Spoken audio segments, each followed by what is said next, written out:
Ito yung aking isisigang guys. Hipon at ito yung ating pang mga sangkap. At syempre ang pinaka number 1 ang aking bulaklak ng katuray. Kaya napakasarap ngayon ng ating sinigang. Kaya ilalagay na natin yung ating hipon dahil makumukulo na yung tubig. Ayan. Siyempre, isusunod natin yung mga kailangang sangkap. At dahil kumukulo na ang ating sabaw, ilalagay na natin yung lahat ng mga sangkap ng ating sinigang. Ayan. Imikos-mikos lang natin. At pakuluin na muna natin hanggang sa maluto yung ating hipon.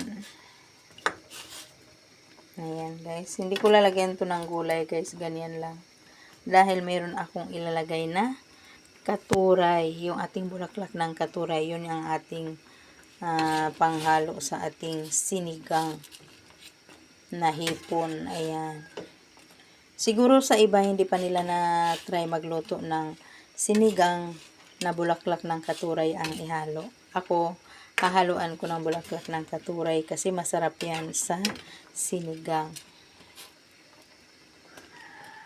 Lagay na natin yung ating sinigang sa sampalok. Ayan. Ang sarap yung ating sinigang sa sampalok.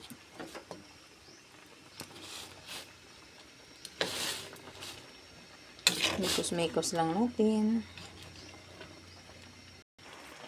At ngayon ilalagay na natin yung ating bulaklak ng katuray. Ayan guys.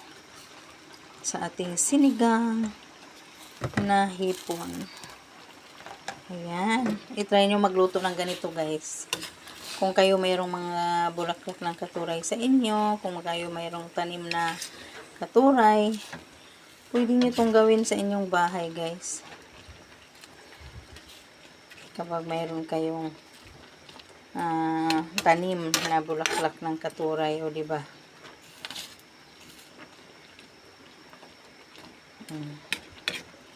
Ayan, pakuluin na lang natin ang pakuluin hanggang sa maluto yung ating bulaklak ng katuray kasi nga yung ating hipon ay luto na.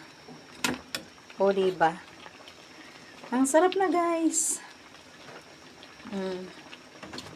Ang sarap ng ating bulaklak ng katuray sinigang. Oh. Ayan.